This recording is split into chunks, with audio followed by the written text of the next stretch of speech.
على سيد الأنبياء والمرسلين محمد وآله وصحبه أجمعين ومن تبعهم بإحسان إلى يوم الدين وبعد. فقد قال الله تبارك وتعالى في كلامه المجيد والفرقان الحميد: أعوذ بالله من الشيطان الرجيم. بسم الله الرحمن الرحيم. وعلى الثلاثة الذين خلفوا حتى إذا ضاقت عليهم الأرض بما رحبت وضاقت عليهم أنفسهم وظنوا أن لا ملجأ من الله إلا إليه ثم تاب عليهم ليتوبوا إن الله هو التواب الرحيم. يا أيها الذين آمنوا اتقوا الله وكونوا مع الصادقين. وقال النبي صلى الله عليه وسلم: الصدق ينجي والكذب يهلك، أو كما قال رسول الله صلی اللہ علیہ وسلم. میرے محترم بزرگوں اور دوستوں، پچھلے جمعہ کو غزوہ تبوک میں پیچھے رہ جانے والے 3 صحابہ کا تذکرہ چل رہا تھا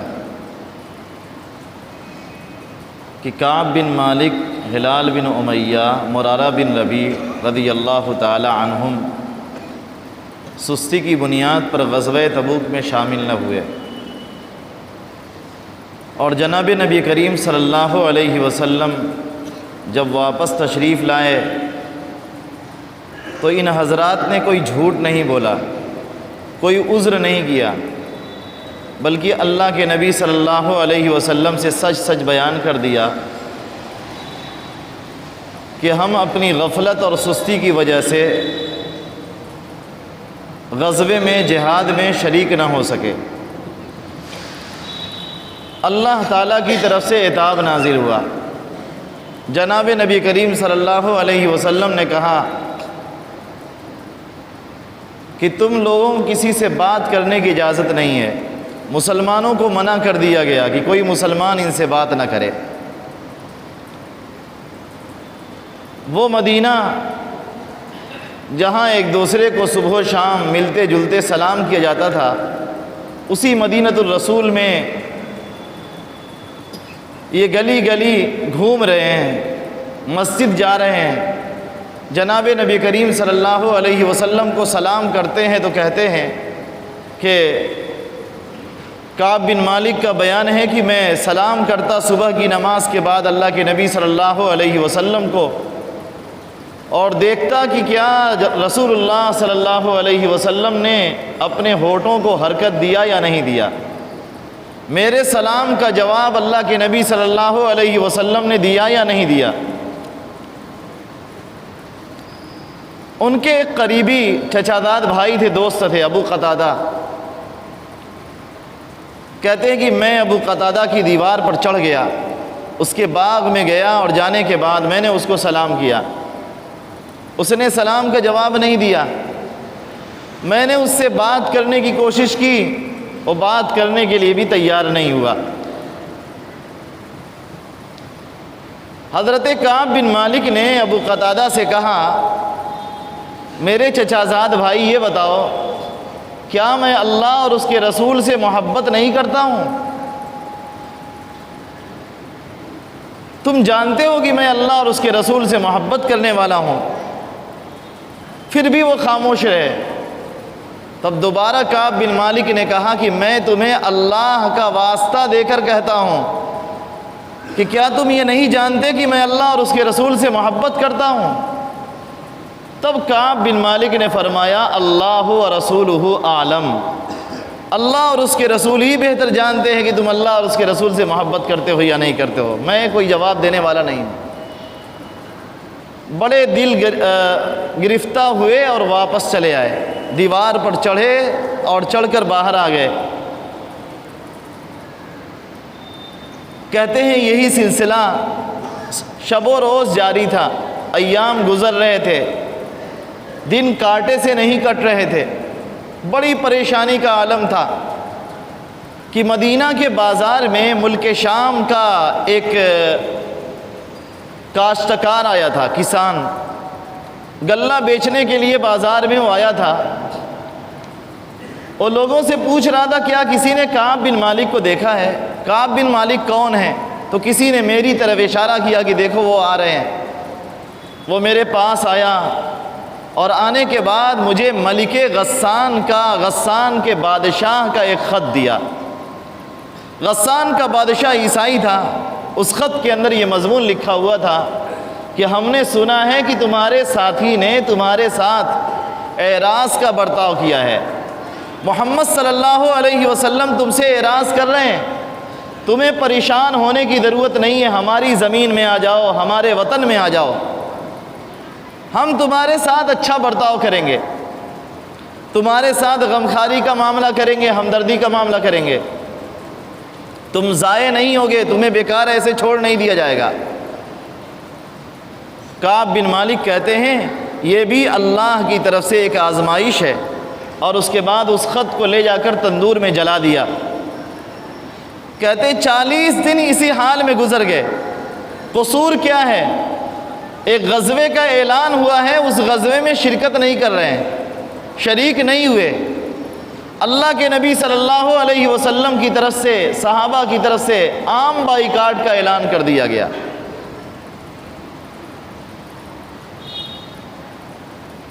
40 دن گزر گئے۔ 40 دن کے بعد اللہ کے نبی صلی اللہ علیہ وسلم نے ان لوگوں کو بلایا، اور بلانے کے بعد کہا کہ تم لوگ اپنی بیویوں سے الگ ہو جاؤ۔ حضرت کعب بن مالک نے اللہ کے نبی صلی اللہ علیہ وسلم سے پوچھا یا رسول اللہ کیا بیوی کو طلاق دے دوں؟ آپ نے فرمایا نہیں، طلاق دینے کی ضرورت نہیں ہے، بیوی سے ہم بستری نہ کرو، اس سے علیحدہ ہو جاؤ۔ کعب بن مالک کہتے ہیں میں نے اپنی بیوی سے کہا کہ تم اپنے مائکے چلی جاؤ، اور ہلال کی بیوی اللہ کے نبی صلی اللہ علیہ وسلم کے پاس آئیں اور آ کر کہنے لگیں میرا شوہر بہت ضعیف ہے، اس کے اندر کوئی حرکت اور سکت ہے ہی نہیں، اور میرے سوا اس کی کوئی خدمت کرنے والا نہیں، آپ اجازت دے دیں کہ میں اس کی خدمت کیا کروں۔ اللہ کے نبی صلی اللہ علیہ وسلم نے اجازت مرحمت فرما دی، لیکن فرمایا کہ وہ تم سے ہم بستری نہ کرے۔ اسی طریقے سے 50 دن پورے مکمل گزر گئے۔ کہتے ہیں فجر کی نماز کے بعد میں اپنی مسجد کی چھت پر بیٹھا ہوا تھا، اپنے گھر کی چھت پر۔ 50 دن گزر گئے۔ 50 دن کے بعد میں اپنے گھر کی چھت پر بیٹھا ہوا تھا، اتنے میں نے ایک ندا سنی، ایک اعلان سنا۔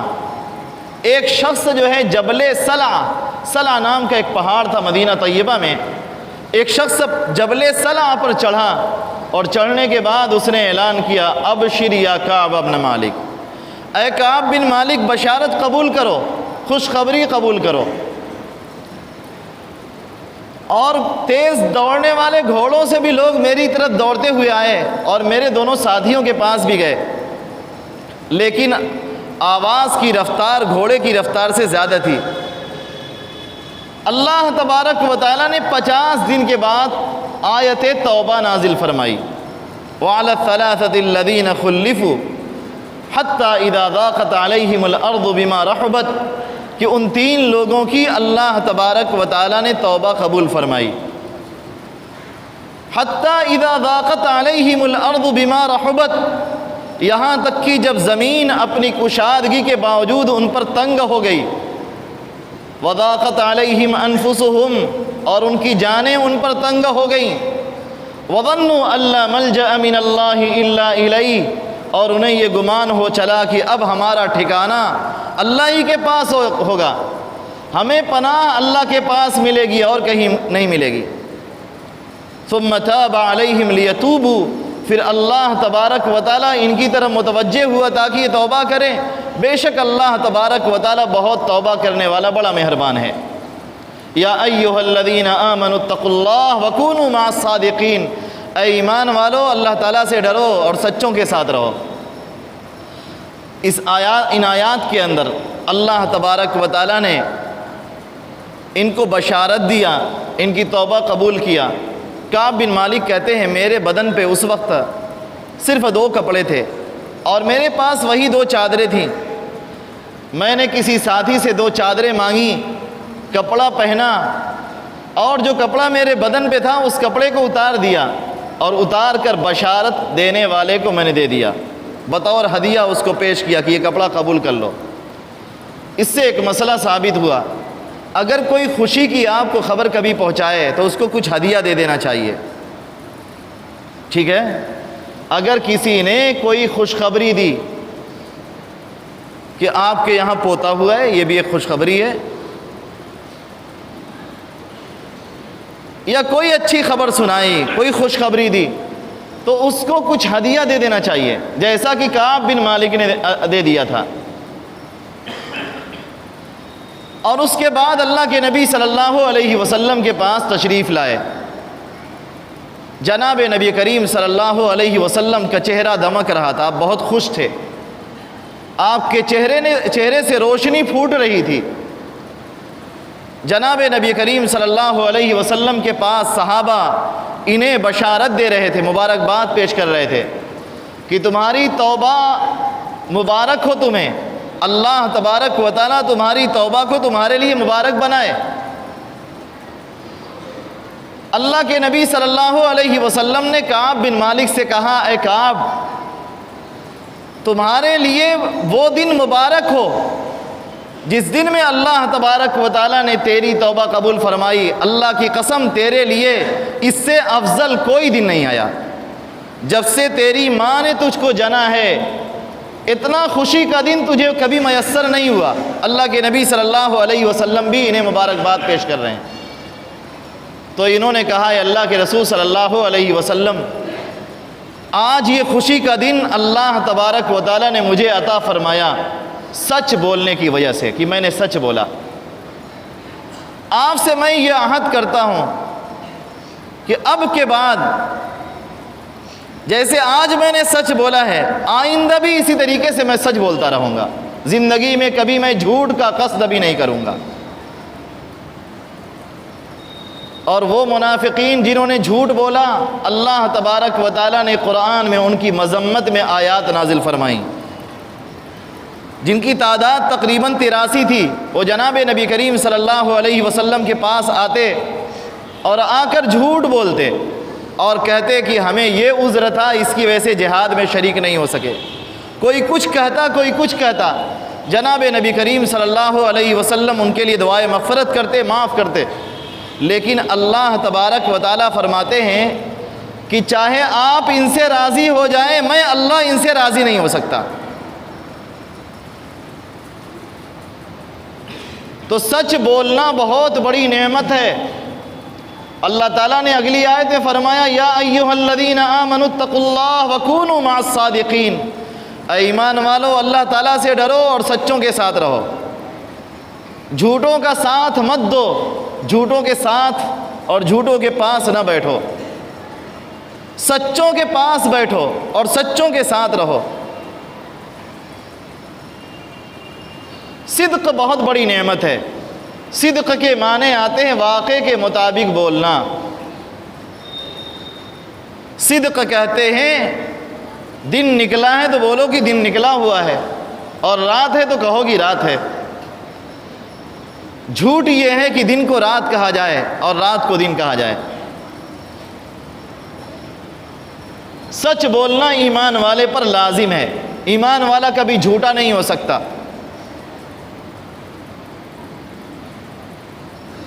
سچائی کے بڑے باب ہیں۔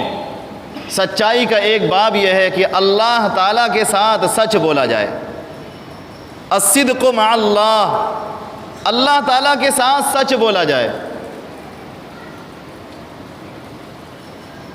یعنی جو بھی عمل کیا جائے وہ محض اللہ کی رضا کے لیے کیا جائے۔ نماز پڑھی جائے تو صرف اللہ کی رضا کے لیے کیا جائے۔ اللہ تبارک و تعالیٰ نے قرآن میں فرمایا، من المؤمنین رجال، کہ ایمان والوں میں سے کچھ خاص مرد ہیں کہ انہوں نے اللہ تبارک و تعالیٰ سے عہد و پیمان کیا ہے کہ ہم اپنی جان اور مال کو اللہ کے راستے میں نثار کر دیں گے۔ تو اللہ تعالیٰ نے فرمایا، فَمِنْهُمْ مَنْ قَضَى وَمِنْهُمْ مَنْ يَنْتَظِرُ، ان میں سے کچھ ایسے لوگ ہیں جنہوں نے اپنی منت پوری کر دی اللہ تعالیٰ سے جو عہد و پیمان کیا تھا اس کو پورا کر دیا۔ وَمِنْهُمْ مَن يَنتَظِرُ، اور کچھ ابھی انتظار میں ہے کہ کب ہمارا وقت ہوگا کہ ہم بھی جام شہادت نوش کر لیں۔ وَمَا بَدَّلُوا تَبْدِيلًا، اور انہوں نے کوئی تبدیلی نہیں کیا، ان کے ارادے بدلے نہیں۔ ہم نے آج اللہ تعالیٰ سے عہد کیا کہ اے اللہ اب سے ہم صرف تیری رضا کا کام کریں گے، ایک بھی نماز نہیں چھوڑیں گے، کبھی جھوٹ نہیں بولیں گے، ہمیشہ سچ بولیں گے۔ تو زندگی بھر ہم نماز نہ چھوڑیں، زندگی بھر ہم سچ بولیں، جھوٹ نہ بولیں، زندگی بھر گناہ کے کام نہ کریں، نیکیوں کے کام کرتے رہیں۔ یہ ہے اللہ تبارک و تعالیٰ کے ساتھ سچ۔ سیدنا ابو بکر صدیق رضی اللہ تعالیٰ عنہ کو صدیق کہا جاتا ہے۔ کیا آپ جانتے ہیں کہ ان کو صدیق کیوں کہا گیا؟ ان کو صدیق اس لیے کہا گیا کہ اللہ کے نبی صلی اللہ علیہ وسلم کو اللہ تبارک و تعالیٰ نے راتوں رات مسجد حرام سے مسجد اقصی تک بلایا۔ سبحان الذی اسری بعبدہ لیلا من المسجد الحرام الی المسجد الاقصی، کہ پاک ہے وہ ذات جو اپنے بندے یعنی محمد صلی اللہ علیہ وسلم کو راتوں رات مسجد حرام سے مسجد اقصی لے گئی۔ اب صبح کو جناب نبی کریم صلی اللہ علیہ وسلم نے جب اعلان فرمایا مکہ کے اندر کہ اللہ تبارک و تعالیٰ نے مجھے یہ شرف عطا فرمایا کہ راتوں رات مجھے مسجد حرام سے مسجد اقصی لے گئے، لمبا سفر مہینوں کا، پورے مکہ کے اندر کھلبلی مچ گئی۔ لوگ کہنے لگے بتائیے یہ کتنا بڑا جھوٹ ہے محمد بول رہے ہیں، کوئی راتوں رات مسجد حرام سے مسجد اقصی پہنچ سکتا ہے؟ کافروں کو مشرکوں کو ایک ہتھیار ہاتھ لگ گیا، کہتے ہیں چلو ابو بکر کے پاس، ابو بکر سے کہیں گے کہ اگر تم سے کوئی کہے کہ کوئی راتوں رات مسجد حرام سے مسجد اقصی چلا گیا، کیا تم اس کی بات مانو گے؟ چنانچہ پہنچے، انہیں یقین تھا کہ آج ابو بکر محمد کو جھٹلا ہی دیں گے۔ اور جب یہ لوگ ابو بکر رضی اللہ تعالیٰ عنہ کے پاس پہنچے تو کہا کیا تمہیں کچھ پتہ ہے؟ اگر کوئی آدمی یہ کہتا ہو کہ میں راتوں رات مسجد حرام سے مسجد اقصی چلا گیا، کیا تم اس کی تصدیق کرو گے، اس کی بات مانو گے؟ سیدنا ابو بکر صدیق رضی اللہ تعالیٰ عنہ نے کہا کہ یہ کہنے والا کون ہے؟ کہنے لگے تمہارے ساتھی محمد۔ کہا پھر تو بالکل سچی بات ہے، اس میں جھوٹ کا کوئی شائبہ بھی نہیں ہے۔ جب یہ بات بیان کرنے والے محمد صلی اللہ علیہ وسلم ہیں تو یہ پھر سچ کے سوا کچھ اور نہیں۔ محمد صلی اللہ علیہ وسلم جھوٹ بول ہی نہیں سکتے۔ تم تو دنیا کی بات کر رہے ہو، ایک مہینے کی مسافت کی بات کر رہے ہو، وہ ہمیں صبح و شام خبر دیتے ہیں کہ اللہ تبارک و تعالیٰ نے آج یہ وحی بھیجی ہے، فرشتہ میرے پاس آیا تھا وحی لے کر، ہم نے نہ فرشتے کو دیکھا نہ وحی کو اترتے دیکھا، ہم محمد کی تصدیق کر لیا کرتے ہیں صلی اللہ علیہ وسلم کی۔ اگر وہ کہیں کہ راتوں رات مسجد حرام سے مسجد اقصی اللہ تعالیٰ لے گیا تو ہم اس کی تصدیق کیوں نہیں کریں گے؟ امام بخاری، یہ امام ابو داؤد، امام احمد بن حنبل اور بیہقی، کئی سارے محدثین نے اس حدیث کی تخریج کیا ہے، کہتے ہیں اسی دن سے ابو بکر صدیق کا نام صدیق پڑ گیا۔ ایسے سچ بننا چاہیے۔ دین کی کسی بات کو جھٹلانا حرام ہے۔ ایمان کا تقاضا یہ ہے کہ دین کی ایک ایک بات کو سچ جانا جائے، دین کے تمام تقاضوں کو، قرآن کی ایک ایک آیت کو، اللہ کے نبی صلی اللہ علیہ وسلم کی ایک ایک حدیث کو سچ جانا جائے اور اس کی تصدیق کی جائے، اور لوگوں کے ساتھ بھی سچ بولا جائے، جھوٹ نہ بولا جائے۔ فرمایا حدیث کے اندر کہ آدمی سچ بولتا رہتا ہے یہاں تک کہ اس کو صدیق لکھ دیا جاتا ہے، اور کوئی آدمی جھوٹ بولتا رہتا ہے یہاں تک کہ اس کو کاذب، کذاب لکھ دیا جاتا ہے، جھوٹ بولنے والا۔ تو ہم کو جھوٹا بننا جو ہے پسند نہیں ہونا چاہیے۔ صدق کے اندر، سچائی کے اندر زندگی ہے، جھوٹ کے اندر ہلاکت ہے۔ ہمیں جھوٹ نہیں بولنا چاہیے، سچ بولنا چاہیے۔ ہمیشہ سچ بولیے، سچوں کے ساتھ رہیے۔ اللہ کے نبی صلی اللہ علیہ وسلم نے صحابہ سے ایک مرتبہ پوچھا کہ سب سے بڑا گناہ کیا ہے؟ تو صحابہ نے کہا کہ اللہ و رسول عالم، اللہ اور اس کے رسول ہی زیادہ بہتر جانتے ہیں۔ تو جناب نبی کریم صلی اللہ علیہ وسلم نے 7 گناہ شمار کرائے کہ یہ 7 گناہ سب سے بڑے گناہ ہیں، اور انہی 7 میں آپ نے فرمایا شہادت الزور، جھوٹی گواہی، کسی کے حق میں جھوٹی گواہی دینا۔ ہم جانتے ہیں کہ ہم جھوٹی گواہی دے رہے ہیں، پھر بھی ہم جھوٹی گواہی دیتے ہیں۔ عدالتوں میں جا کر، پنچایتوں میں بیٹھتے ہیں، وہاں پر جھوٹ بولتے ہیں، محض کسی کو فائدہ پہنچانے کے لیے۔ دنیا میں کسی انسان کو فائدہ پہنچانے کے لیے پنچایتوں میں ہم سے جھوٹ بولا جاتا ہے، ہم جھوٹ بول دیتے ہیں بڑی آسانی کے ساتھ۔ اللہ کے نبی صلی اللہ علیہ وسلم فرما رہے ہیں کہ یہ جھوٹی گواہی دینا سب سے بڑا گناہ ہے۔ انسان فاسق و فاجر ہو جاتا ہے جھوٹ بولنے سے، بے اعتبار ہو جاتا ہے، اس کا اعتبار ختم ہو جاتا ہے۔ ہمیں اگر معاشرے میں با اعتبار رہنا ہے، دنیا میں بھی عزت والی زندگی گزارنی ہے اور آخرت میں بھی عزت والی زندگی گزارنی ہے، تو ہمیں چاہیے کہ ہمیشہ سچ بولیں۔ جناب نبی کریم صلی اللہ علیہ وسلم نے حدیث فرمایا الصدق طمانینۃ، کہ صدق کے اندر اطمینان ہے۔